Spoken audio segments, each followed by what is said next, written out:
जम्मू क्षेत्र में आतंकवादी घटनाओं में इजाफा हुआ है। सोमवार को डोडा में आतंकियों के साथ मुठभेड़ में एक मेजर समेत 4 सैन्य कर्मियों की मौत हुई। उससे पहले एक हफ्ते पहले हुआ कठुआ में सेना के 2 ट्रकों पर आतंकी हमले में 5 जवानों ने बलिदान दिया। इस साल अब तक जम्मू क्षेत्र में आतंकी हमले में 11 सैन्य कर्मी सर्वोच्च बलिदान दे चुके हैं। इसमें इंडियन एयरफोर्स का भी एक जवान शामिल है। दूसरी तरफ इस साल जम्मू रीजन में अब तक सिर्फ 5 आतंकी ही मारे गए हैं। यानी इस साल अब तक जम्मू क्षेत्र में जितने आतंकी मारे गए उससे करीब दोगुने सैनिकों ने सर्वोच्च बलिदान दिया है। जम्मू क्षेत्र में आतंकी घटनाओं में 2021 के बाद तेजी आई। तब से लेकर अब तक 34 सैनिक सर्वोच्च बलिदान दे चुके हैं, जबकि इसी अवधि में 40 आतंकी मारे गए।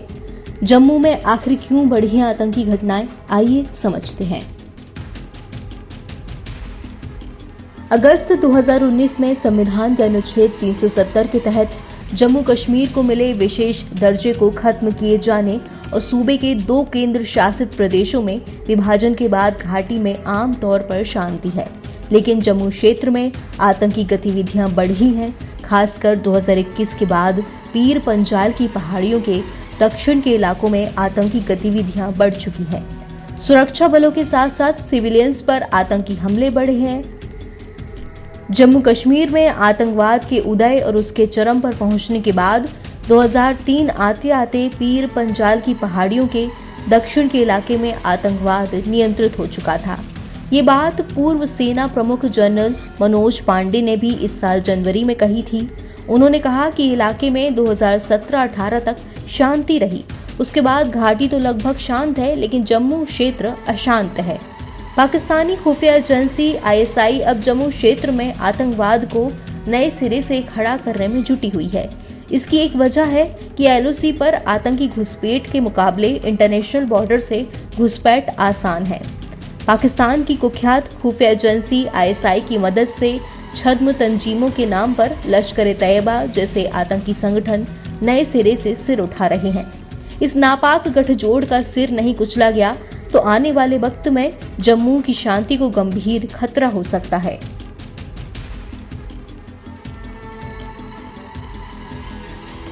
जम्मू क्षेत्र में 2022 और 2023 में सुरक्षा बलों पर 3 आतंकी हमले हुए थे, लेकिन इस साल भी सुरक्षा बलों पर 6 आतंकी हमले हो चुके हैं। 2022 में आतंकी हमलों में 6 सैनिकों ने सर्वोच्च बलिदान दिया। 2023 में यह आंकड़ा 21 था और इस साल अब तक 11 सैनिक सर्वोच्च बलिदान दे चुके हैं।